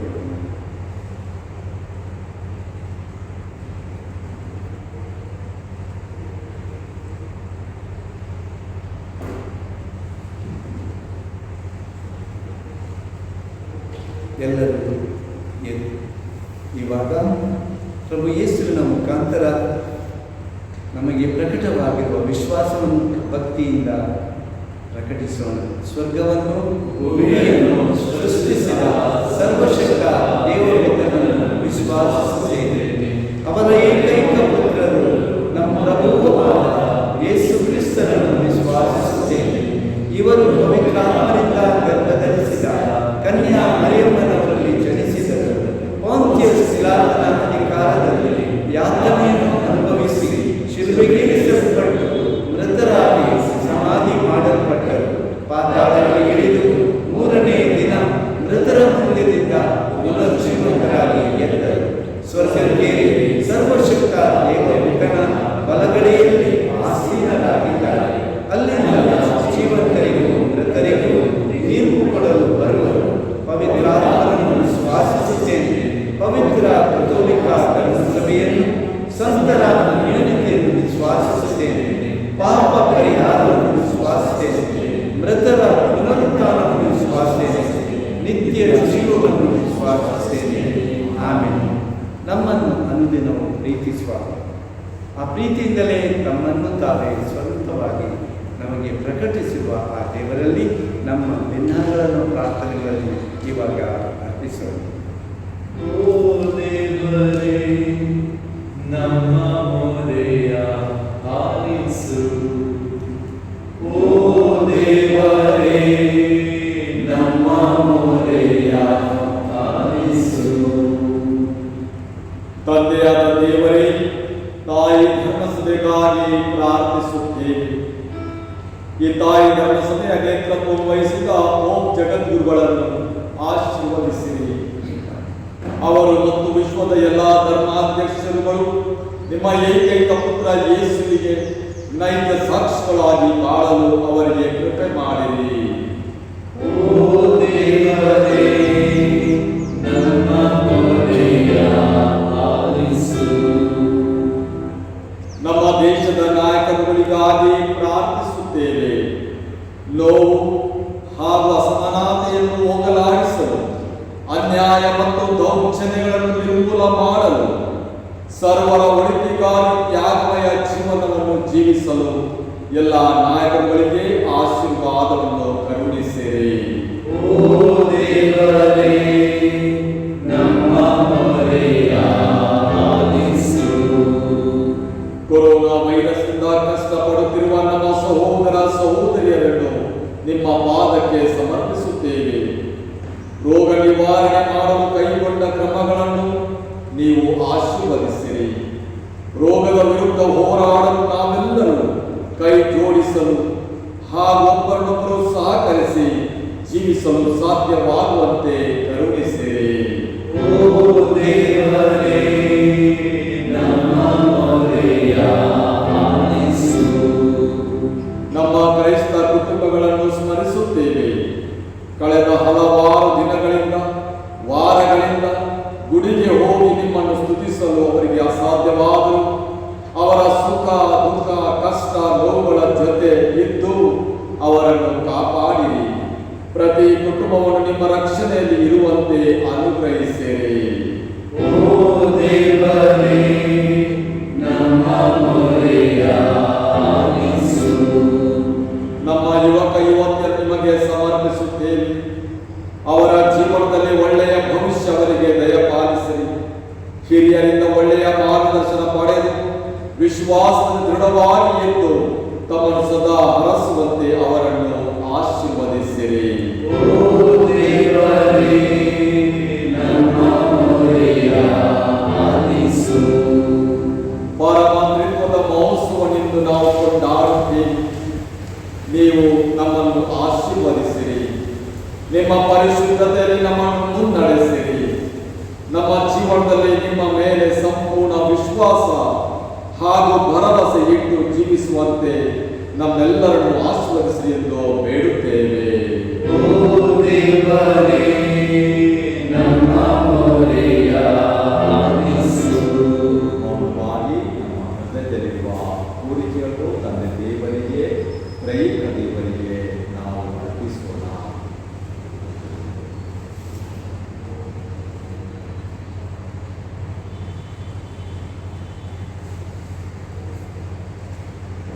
ಪ್ರಭು, ನಿಮ್ಮ ಧರ್ಮಸಭೆಯ ಕೋರಿಕೆಗಳು ನಿಮ್ಮ ಸನ್ನಿಧಿಯಲ್ಲಿ ಸೇರಲಿ, ನಿಮಗೆ ಮೆಚ್ಚುಗೆ ಆಗಲಿ. ವಿಶೇಷವಾಗಿ ಬಲಿಪೂಜೆಗೆ ವೈಯಕ್ತಿಕವಾಗಿ ಬಂದು ಹಾಜರಾಗಲು ಅಸಾಧ್ಯವಾಗಿ ಮನೆಗಳಲ್ಲೇ ಇದ್ದು ಈ ಬಲಿಪೂಜೆಯನ್ನು ವೀಕ್ಷಿಸುವ ಎಲ್ಲರ ಬೇಡಿಕೆಗಳನ್ನು ನಾನು ನಿಮ್ಮ ಮುಂದೆ ಇಡುತ್ತೇನೆ. ನಮ್ಮ ಪ್ರಾರ್ಥನೆಗಳನ್ನು ದಯೆಯಿಂದ ಆಲೈಸಿ ಹೀಗೆ ನಮ್ಮ ಪುಣ್ಯ ಫಲಗಳ ಆಧಾರದ ಮೇಲಿನ ನಂಬಿಕೆಯಿಂದ ನಾವು ಕೇಳಲು ಸಾಧ್ಯವಾದುದನ್ನು ನಿಮ್ಮ ದಯೆಯಿಂದ ನಾವು ಪಡೆಯುವಂತಾಗಲಿ. ನಮ್ಮ ಪ್ರಭು ಕ್ರಿಸ್ತರ ಮುಖಾಂತರ ನಿಮ್ಮನ್ನು ಪ್ರಾರ್ಥಿಸುತ್ತೇವೆ. ಆಮೆನ್.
ಸಹೋದರ ಸಹೋದರಿಯರೇ, ನನ್ನ ಮತ್ತು ನಿಮ್ಮ ಬಲಿಯು ಸರ್ವಶಕ್ತ ಪಿತನಾದ ದೇವರಿಗೆ ಅಂಗೀಕೃತವಾಗುವಂತೆ ಪ್ರಾರ್ಥಿಸಿರಿ.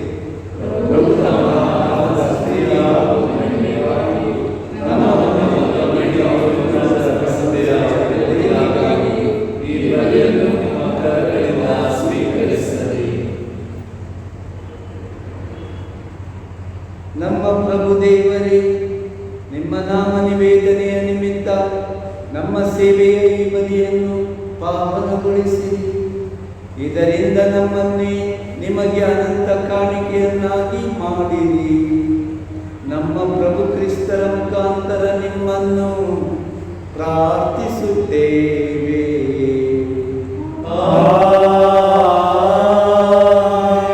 ಪ್ರಭು ನಿಮ್ಮೊಡನೆ ಇರಲಿ. ನಿಮ್ಮ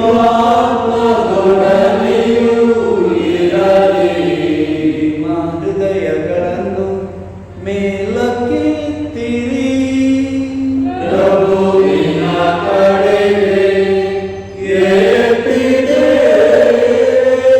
ನಮ್ಮ ಪ್ರಭು ದೇವರಿಗೆ ಕೃತಜ್ಞತೆಯನ್ನು ಸಲ್ಲಿಸೋಣ.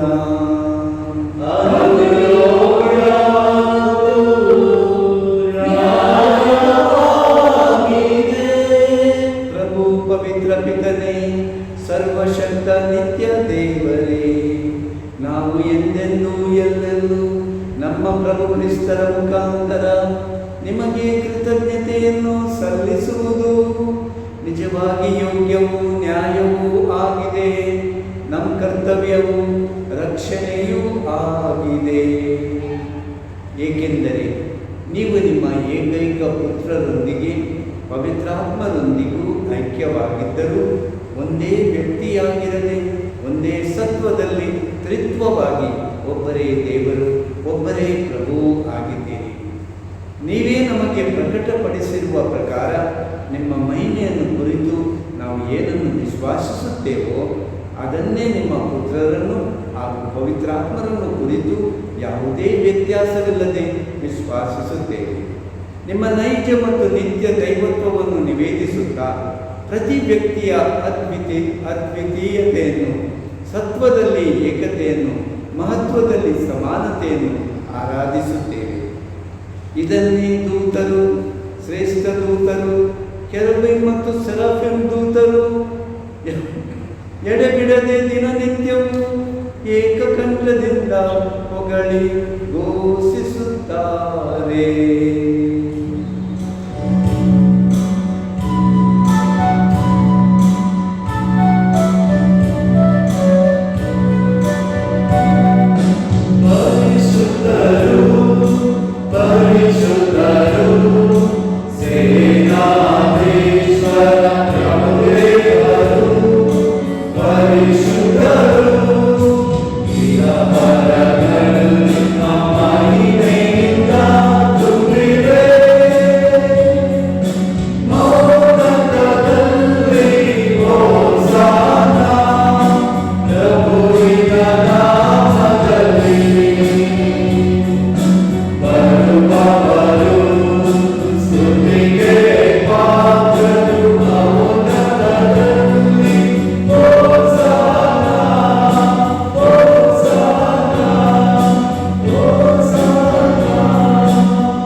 ನೀವು ನಿಜವಾಗಿಯೂ ಪರಿಶುದ್ಧರು.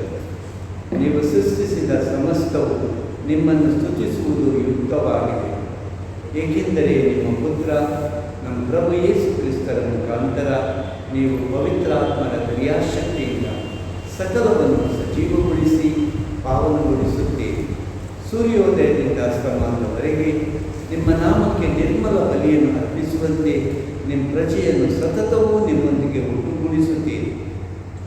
ಆದುದರಿಂದ ಪ್ರಭು ಪ್ರತಿಷ್ಠಾಪಿಸಲು ನಿಮ್ಮಲ್ಲಿಗೆ ತಂದಿರುವ ಈ ಕೊಡುಗೆಗಳನ್ನು ಅದೇ ಪವಿತ್ರಾತ್ಮರ ಮುಖಾಂತರ ದಯೆಯಿಂದ ಪಾವನಗೊಳಿಸಿರಿ. ಇವು ನಮ್ಮ ಪ್ರಭುವು ನಿಮ್ಮ ಪುತ್ರರೂ ಆದ ಯೇಸು ಕ್ರಿಸ್ತರ ಶರೀರ ಮತ್ತು ರಕ್ತವಾಗುವಂತೆ ಅವರ ಕಟ್ಟಳೆಯಂತೆ ಈ ರಹಸ್ಯವನ್ನು ಆಚರಿಸುತ್ತಿರುವ ನಾವು ನಿಮ್ಮನ್ನು ದೈನ್ಯದಿಂದ ಯಾಚಿಸುತ್ತೇವೆ. ಅವರನ್ನು ಪರಾಧೀನ ಮಾಡಲಾದ ರಾತ್ರಿ ಅವರು ತಾವೇ ರೊಟ್ಟಿಯನ್ನು ತೆಗೆದುಕೊಂಡು ನಿಮಗೆ ಕೃತಜ್ಞತೆಯನ್ನು ಸಲ್ಲಿಸಿ ಆ ರೊಟ್ಟಿಯನ್ನು ಆಶೀರ್ವದಿಸಿ ಮುರಿದು ತಮ್ಮ ಶಿಷ್ಯರಿಗೆ ಕೊಡುತ್ತಾ ಹೀಗೆಂದರು, ತೆಗೆದುಕೊಳ್ಳಿ, ಇದನ್ನು ನೀವೆಲ್ಲರೂ ಭುಜಿಸಿರಿ, ಏಕೆಂದರೆ ಇದು ನಿಮಗಾಗಿ ರೂಪಿಸಲಾಗುವ ನನ್ನ ಶರೀರ.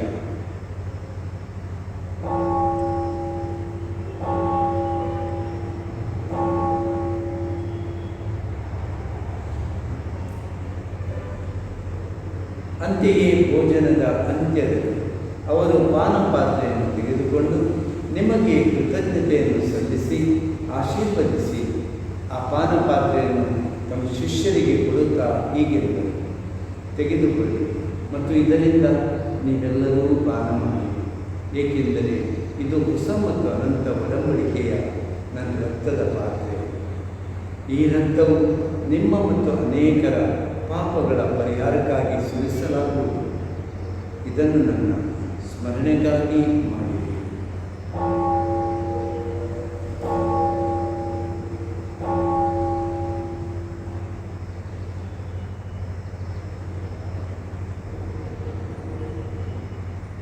ವಿಶ್ವಾಸದ ರಹಸ್ಯ.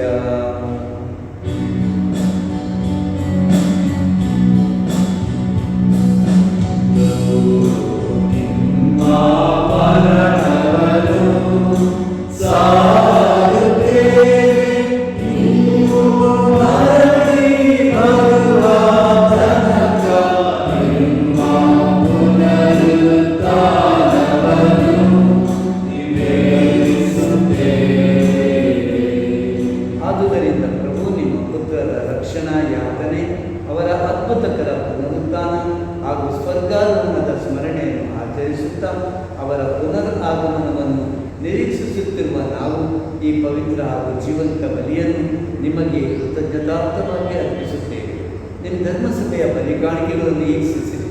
ನಿಮ್ಮ ಪುತ್ರರ ಮರಣದ ಮೂಲಕ ನಮ್ಮನ್ನು ನಿಮ್ಮೊಡನೆ ಸಂಧಾನಗೊಳಿಸಲು ನೀವು ಇಚ್ಛಿಸಿದ ಈ ಬಲಿಯನ್ನು ಅಂಗೀಕರಿಸಿರಿ. ಅವರ ಶರೀರ ಮತ್ತು ರಕ್ತದಿಂದ ಪೋಷಕರಾದ ನಮ್ಮನ್ನು ಅವರ ಪವಿತ್ರಾತ್ಮ ಭರಿತರಾಗಿ ಕ್ರಿಸ್ತರಲ್ಲಿ ಒಂದೇ ಶರೀರ ಒಂದೇ ಆತ್ಮವಾಗಿರುವಂತೆ ಅನುಗ್ರಹಿಸಿ. ಅವರೇ ನಮ್ಮನ್ನು ನಿಮಗೆ ನಿತ್ಯ ಕಾಣಿಕೆಯನ್ನಾಗಿ ಮಾಡಲಿ. ನಿಮ್ಮಿಂದ ಆಯ್ಕೆಯಾದವರೊಂದಿಗೂ ಎಲ್ಲರಿಗಿಂತ ಮಿಗಿಲಾಗಿ ಅತಿ ಪೂಜ್ಯ ದೇವಮಾತೆ ಕನ್ಯಾ ಮರಿಯಮ್ಮನವರೊಂದಿಗೂ ಆಕೆಯ ಪತಿ ಸಂತ ಜೋಸೆಫರೊಂದಿಗೂ ಪುನೀತ ಪ್ರೇಷಿತರೊಂದಿಗೂ ಮಹಿಮಾಭರಿತ ರಕ್ತ ಸಾಕ್ಷಿಗಳೊಂದಿಗೂ ಸಕಲ ಸಂತರೊಂದಿಗೂ ನಿಮ್ಮ ನಿತ್ಯ ಆನಂದಕ್ಕೆ ಬಾಧ್ಯಸ್ಥರಾಗುವಂತೆ ಮಾಡಲಿ. ನಿಮ್ಮ ಸನ್ನಿಧಿಯಲ್ಲಿ ತೋರು ಮಾಡುವ ನಿರಂತರ ವಿನಹದಿಂದ ನಿಮ್ಮ ಎಂದೂ ತಪ್ಪದ ನೆರವಿನಲ್ಲಿ ನಾವು ಭರವಸೆ ಇಟ್ಟಿದ್ದೇವೆ. ಪ್ರಭು, ನಮ್ಮ ನಿಮ್ಮೊಡನೆ ಸಂಧಾನಗೊಳಿಸುವ ಈ ಬಲಿಯು ಇಡೀ ಲೋಕದ ಶಾಂತಿ ಹಾಗೂ ರಕ್ಷಣೆಗೆ ನೆರವಾಗಲೆಂದು ಪ್ರಾರ್ಥಿಸುತ್ತೇವೆ. ನಿಮ್ಮ ಸೇವಕರಾದ ನಮ್ಮ ವಿಶ್ವಗುರು ಫ್ರಾನ್ಸಿಸ್ ಅವರು, ನಮ್ಮ ಧರ್ಮಾಧ್ಯಕ್ಷ ರಾಬರ್ಟ್ ಅವರೊಂದಿಗೂ ಧರ್ಮಾಧ್ಯಕ್ಷ ವರ್ಗದೊಂದಿಗೆ ಸಕಲ ಯಾಜಕರೊಂದಿಗೂ ನೀವು ನಿಮಗಾಗಿ ಗಳಿಸಿಕೊಂಡ ಸರ್ವ ಜನರೊಂದಿಗೂ ಭೂಲೋಕದಲ್ಲಿ ಯಾತ್ರೆಯಲ್ಲಿರುವ ನಿಮ್ಮ ಧರ್ಮಸಭೆಯನ್ನು ಪ್ರೀತಿ ಮತ್ತು ವಿಶ್ವಾಸದಲ್ಲಿ ಸ್ಥಿರಗೊಳಿಸಿರಿ. ದಯಾಮಯ ತಂದೆಯೇ, ನಿಮ್ಮ ಸಮ್ಮುಖಕ್ಕೆ ನೀವು ಕರೆದಿರುವ ಈ ನಿಮ್ಮ ಕುಟುಂಬದ ಪ್ರಾರ್ಥನೆಗಳನ್ನು ಪ್ರಸನ್ನತೆಯಿಂದ ಆಲಿಸಿರಿ. ಭೂಲೋಕದಾದ್ಯಂತ ಹರಡಿರುವ ನಿಮ್ಮ ಮಕ್ಕಳನ್ನೆಲ್ಲ ಕರುಣೆಯಿಂದ ನಿಮ್ಮೊಡನೆ ಒಂದುಗೂಡಿಸಿರಿ. ನಮ್ಮ ದಿವಂಗತ ಸಹೋದರ ಸಹೋದರಿಯರನ್ನು ನಿಮಗೆ ಮೆಚ್ಚುಗೆಯಾಗುವಂತೆ ಬಾಳಿ ಇಹಲೋಕದಿಂದ ತೆರಳಿರುವ ಎಲ್ಲರನ್ನು ದಯಮಾಡಿ ನಿಮ್ಮ ರಾಜ್ಯಕ್ಕೆ ಸೇರಿಸಿಕೊಳ್ಳಿರಿ. ಅಲ್ಲಿ ನಮ್ಮ ಪ್ರಭು ಕ್ರಿಸ್ತರ ಮುಖಾಂತರ ನಿಮ್ಮ ಮಹಿಮೆಯ ಪರಿಪೂರ್ಣತೆಯನ್ನು ನಿತ್ಯಕ್ಕೂ ಆನಂದಿಸುವ ಭರವಸೆ ನಾವು ಹೊಂದಿದ್ದೇವೆ. ಅವರ ಮುಖಾಂತರವೇ ನೀವು ಲೋಕಕ್ಕೆ ಸರ್ವ ಒಳಿತನ್ನು ಅನುಗ್ರಹಿಸುತ್ತೀರಿ.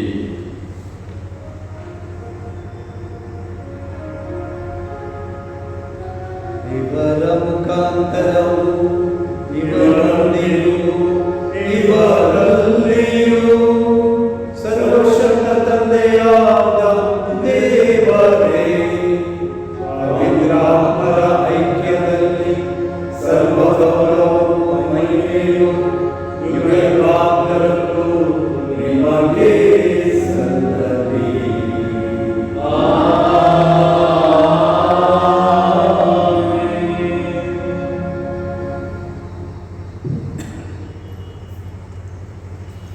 ದೇವರನ್ನು ಅಪ್ಪ, ತಂದೆ ಎಂದು ಕರೆಯುವ ಭಾಗ್ಯವನ್ನು ಯೇಸು ಸ್ವಾಮಿ ನಮಗೆ ಕೊಟ್ಟಿದ್ದಾರೆ. ಆದುದರಿಂದ ನಮ್ಮನ್ನೇ ಅವರ ಪ್ರೀತಿಗೆ, ಅವರ ಸೇವೆಗೆ ಸಮರ್ಪಿಸುತ್ತಾ ಅವರು ಕಲಿಸಿದ ಪ್ರಾರ್ಥನೆಯನ್ನು ಭಕ್ತಿಯಿಂದ ಜಪಿಸೋಣ. ಸ್ವರ್ಗದಲ್ಲಿರುವ ನಮ್ಮ ತಂದೆಯೇ, ನಿಮ್ಮ ನಾಮ ಪೂಜಿತವಾಗಲಿ, ನಿಮ್ಮ ರಾಜ್ಯ ಬರಲಿ, ನಿಮ್ಮ ಚಿತ್ತ ಸ್ವರ್ಗದಲ್ಲಿ ನೆರವೇರುವ ಪ್ರಕಾರ ಭೂಮಿಯಲ್ಲಿಯೂ ನೆರವೇರಲಿ. ನಮ್ಮ ಅನುದಿನದ ಆಹಾರವನ್ನು ಇಂದು ನಮಗೆ ನೀಡಿ, ನಮಗೆ ತಪ್ಪು ಮಾಡಿದವರನ್ನು ನಾವು ನಮ್ಮ ಪಾಪಗಳನ್ನು ಕ್ಷಮಿಸಿರಿ, ನಮ್ಮನ್ನು ಶೋಧನೆಗೆ ಒಳಪಡಿಸಿರಿ, ಕೇಳಿನಿಂದ ನಮ್ಮನ್ನು ರಕ್ಷಿಸಿರಿ. ಪ್ರಭು, ಸಕಲ ಕೇಡುಗಳಿಂದ ನಮ್ಮನ್ನು ರಕ್ಷಿಸಿರೆಂದು ಪ್ರಾರ್ಥಿಸುತ್ತೇವೆ. ನಿಮ್ಮ ದಯೆಯ ನೆರವನ್ನು ಪಡೆದು ಪಾಪದಿಂದ ಸದಾ ವಿಮುಕ್ತರ, ಎಲ್ಲ ಸಂಕಷ್ಟಗಳಿಂದ ಸುರಕ್ಷಿತರಾಗಿರುವಂತೆ ನಮ್ಮ ಜೀವಮಾನದಲ್ಲಿ ಶಾಂತಿಯನ್ನು ದಯೆಯಿಂದ ಕರುಣಿಸಿ ನಾವು ಮೋಕ್ಷಾನಂದವನ್ನು ನಮ್ಮ ರಕ್ಷಕ ಯೇಸು ಕ್ರಿಸ್ತರ ಆಗಮನವನ್ನು ನಿರೀಕ್ಷಿಸುತ್ತಿದ್ದೇವೆ. ಏಕೆಂದರೆ ರಾಜ್ಯಭಾರವೂ ಅಧಿಕಾರವೂ ಮಹಿಮೆಯೂ ಯುಗಯುಗಾಂತರಕ್ಕೂ ನಿನ್ನದೇ. ಪ್ರಭು ಯೇಸು ಕ್ರಿಸ್ತರೇ, ನಿಮ್ಮ ಪ್ರೇಷಿತರಿಗೆ ನಿಮಗೆ ಶಾಂತಿಯನ್ನು ಬಿಟ್ಟು ಹೋಗುತ್ತೇನೆ, ನನ್ನ ಶಾಂತಿಯನ್ನೇ ನಿಮಗೆ ಕೊಡುತ್ತೇನೆ ಎಂದು ಹೇಳಿದ್ದೀರಿ. ನಮ್ಮ ಪಾಪಗಳನ್ನು ರಕ್ಷಿಸದೆ ನಿಮ್ಮ ಧರ್ಮಸಭೆಯ ವಿಶ್ವಾಸವನ್ನು ಈಕ್ಷಿಸಿರಿ. ಅದಕ್ಕೆ ನಿಮ್ಮ ಚಿತ್ತದ ಪ್ರಕಾರ ಶಾಂತಿಯನ್ನು, ಐಕ್ಯತೆಯನ್ನು ದಯೆಯಿಂದ ದಯಪಾಲಿಸಿರಿ. ಯುಗ ಯುಗಾಂತರಕ್ಕೂ ಜೀವಿಸಿ ಆಗುವ ನಿಮ್ಮನ್ನು ಪ್ರಾರ್ಥಿಸುತ್ತೇವೆ. ಆಮೆನ್. ಪ್ರಭುವಿನ ಶಾಂತಿ ಸದಾ ನಿಮ್ಮಲ್ಲಿ ಇರಲಿ. ನಿಮ್ಮ ಆತ್ಮದಲ್ಲಿಯೂ ಇರಲಿ. ಪರಸ್ಪರ ಶಾಂತಿಯನ್ನು ಕೊಡೋಣ.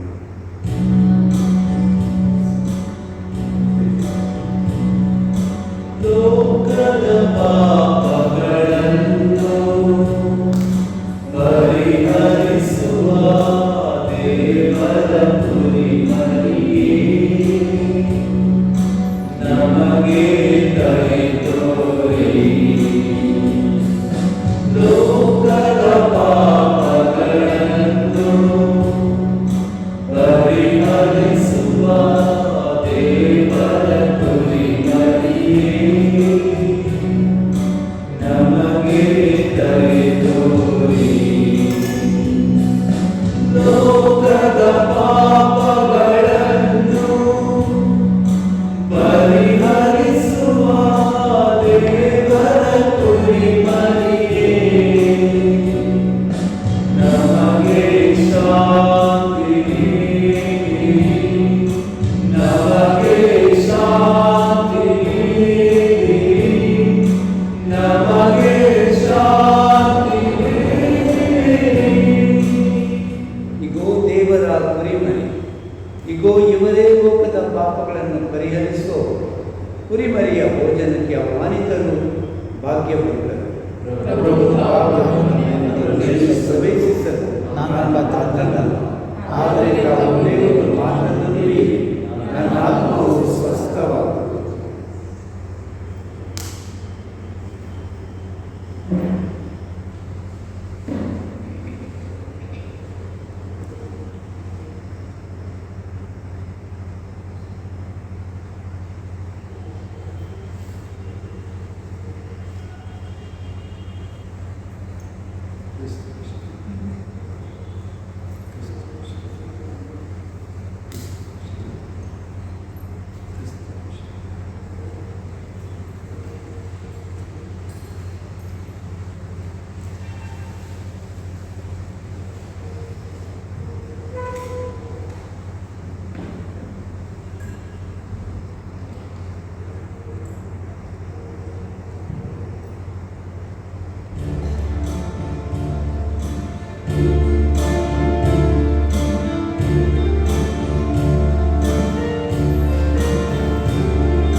ಆತ್ಮದಲ್ಲಿ ನೆಲೆಸ ಬಂದಿರುವ ಯೇಸುವಿಗೆ ನಾವು ಆರಾಧನೆ, ಸ್ತುತಿ, ಸ್ತೋತ್ರ, ವಂದನೆ ಸಲ್ಲಿಸೋಣ. ಪ್ರಭು ಯೇಸುವೇ, ನೀವು ನಮ್ಮ ಆತ್ಮದಲ್ಲಿ ಬಂದು ನೆಲೆಸಿರಲು ನಾವು ನಿಮಗೆ ಅನಂತ ಅನಂತ ಸ್ತೋತ್ರ ವಂದನೆ ಸಲ್ಲಿಸುತ್ತೇವೆ. ನಿಮ್ಮನ್ನು ಆರಾಧಿಸುತ್ತೇವೆ, ನಿಮ್ಮನ್ನು ಪೂಜಿಸುತ್ತೇವೆ. ಪ್ರಭು, ಈ ವೇಳೆ ಈ ಬಲಿಪೂಜೆಯಲ್ಲಿ ಪೂಜೆಯನ್ನು ವೀಕ್ಷಿಸುವುದರ ಮುಖಾಂತರ ಅನೇಕ ಜನರು ನಿಮಗೆ ತವಕ ಪಡುತ್ತಾರೆ, ಆಶೆ ಪಡುತ್ತಾರೆ, ನಿಮ್ಮನ್ನು ಸೇವಿಸ ಬಯಸುತ್ತಾರೆ. ಅವರೆಲ್ಲರಿಗೂ ಆತ್ಮತೃಪ್ತಿ ಕರುಣಿಸಿ ಅವರ ಹೃದಯದಲ್ಲಿ ಬಂದು ನೆಲೆಸುವವರಾಗಿ ಆಸೆಯಿಂದ, ಆತುರತೆಯಿಂದ ಅವರು ನಿಮ್ಮನ್ನು ಸ್ವಾಗತಿಸಲಿ. ತಮ್ಮ ಜೀವದೊಳಗೆ, ತಮ್ಮ ಕುಟುಂಬದೊಳಗೆ, ನಮ್ಮ ಎಲ್ಲ ಕುಟುಂಬಗಳನ್ನು ದೇವರೇ ನೀವು ಪರಮತತ್ವ ಏಕತೆಯಿಂದ, ಪ್ರೀತಿಯಿಂದ ಮುಂದಾಗಿರುವಂತೆ ನಮ್ಮ ಎಲ್ಲ ಕುಟುಂಬಗಳನ್ನು ಐಕ್ಯತೆಯಲ್ಲಿ ಇರಲು, ಪ್ರೀತಿಯಿಂದ ಇರಲು ಆಶೀರ್ವಾದ ಮಾಡಿ.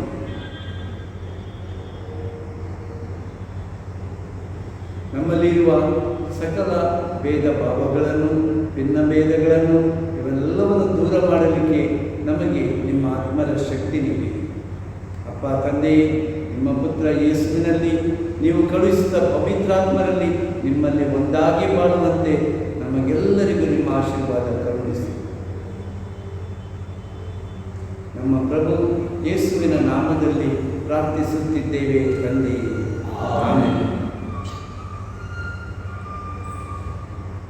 ಪ್ರಾರ್ಥಿಸೋಣ.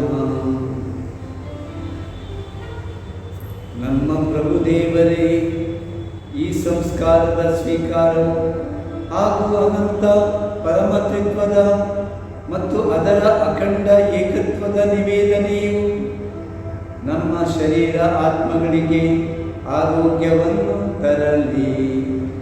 ನಮ್ಮ ಪ್ರಭು ಕ್ರಿಸ್ತರ ಮುಖಾಂತರ ನಿಮ್ಮನ್ನು ಪ್ರಾರ್ಥಿಸುತ್ತೇವೆ.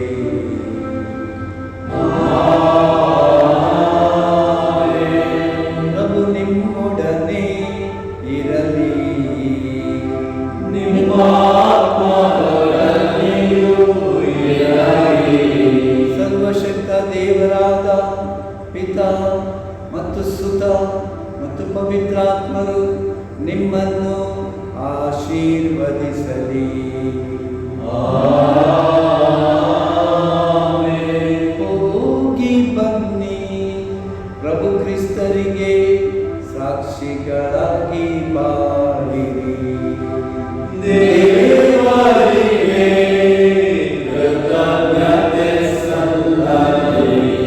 ಸಹೋದರ ಸಹೋದರಿಯರೇ, ಮುಂದಿನ ಭಾನುವಾರ ಕ್ರಿಸ್ತರ ಪರಮ ಪೂಜ್ಯ ಶರೀರ ಮತ್ತು ರಕ್ತದ ಮಹೋತ್ಸವವನ್ನು ಆಚರಿಸ್ತೇವೆ. ಇವಾಗಲೇ ನಮಗೆ ತಿಳಿದು ಬಂದಂತೆ ಸರ್ಕಾರ ನಮಗೆ ನಮ್ಮ ಗುಡಿಗಳಲ್ಲಿ ಬಲಿಪೂಜೆಯನ್ನು ಅರ್ಪಿಸಲಿಕ್ಕೆ ಅನುಮತಿ ನೀಡುವಂತಿದೆ. ನಾವು ದೇವರಿಗೆ ಸ್ತೋತ್ರ ಸಲ್ಲಿಸೋಣ. ಆದರೆ ಈ ಬಲಿಪೂಜೆಯನ್ನು ನಾವು ಹಿಂದೆ ಆಚರಿಸಿದ ಹಾಗೆ ಎಲ್ಲ ಜನರು ದೊಡ್ಡ ಗುಂಪಾಗಿ ಸೇರಿಕೊಂಡು ಆಚರಣೆ ಮಾಡುವಂತೆ ಸಾಧ್ಯವಿರುವುದಿಲ್ಲ. ಇದರ ಬಗ್ಗೆ ಸೂಕ್ತ ವಿವರಗಳನ್ನು, ಮಾಹಿತಿಗಳನ್ನು ನಾವು ನಿಮಗೆ ಮುಂದಿನ ವಾರ ನೀಡಲಿದ್ದೇವೆ. ಹೆಚ್ಚಿನ ಅಂಶ ಮುಂದಿನ ಭಾನುವಾರದಿಂದ ನಮ್ಮ ದೇವಾಲಯಗಳಲ್ಲಿ ಬಲಿಪೂಜೆ ಇರಲಿಕ್ಕೆ ಸಾಧ್ಯತೆ ಇದೆ. ಇದಕ್ಕಾಗಿ ನಾವು ದೇವರಿಗೆ ಸ್ತುತಿ ಸ್ತೋತ್ರ ಸಲ್ಲಿಸುತ್ತಿರುವಾಗ ಇವೆಲ್ಲವೂ ಚೆನ್ನಾಗಿ ನೆರವೇರಲಿ. ನಾವು ಈ ರೋಗ ತಡೆಗಟ್ಟದಂತೆ ಪ್ರಾರ್ಥಿಸಲು, ಒಬ್ಬರಿಗೊಬ್ಬರು ನಮ್ಮ ನಡುವೆ ಇರಬೇಕಾದ ಅಂತರವನ್ನು ಕಾಪಾಡಲು, ರೋಗವನ್ನು ನಮಗೆ ತಗಲದಂತೆ ನಾವು ಏನೆಲ್ಲ ಜಾಗ್ರತೆ ವಹಿಸಬೇಕು ಇವೆಲ್ಲವನ್ನು ನಾವು ಜಾಗ್ರತೆ ವಹಿಸೋಣ. ಯಾಕೆಂದರೆ ನಮ್ಮ ದೇಶದಲ್ಲಿ ಇವಾಗ ಕೊರೋನಾ ಸೋಂಕಿತರು 2 ಲಕ್ಷಕ್ಕೂ ಮೀರಿದ್ದಾರೆ. ಇನ್ನು 10 ದಿನಗಳಲ್ಲಿ 3 ಲಕ್ಷ ದಾಟುತ್ತಾರೆ ಅಂತ ನಮಗೆ ಡಾಕ್ಟ್ರವರು, ವಿಜ್ಞಾನಿಗಳು ಹೇಳುತ್ತಾರೆ. ಆದ್ದರಿಂದ ನಾವು ಸುರಕ್ಷಿತರಾಗಿರಲಿಕ್ಕೆ ದೇವರಿಗೆ ಮೊರೆ ಇಡೋಣ. ನಮ್ಮ ಕಡೆಯಿಂದ ಮಾಡಬೇಕಾದ ಜಾಗ್ರತೆ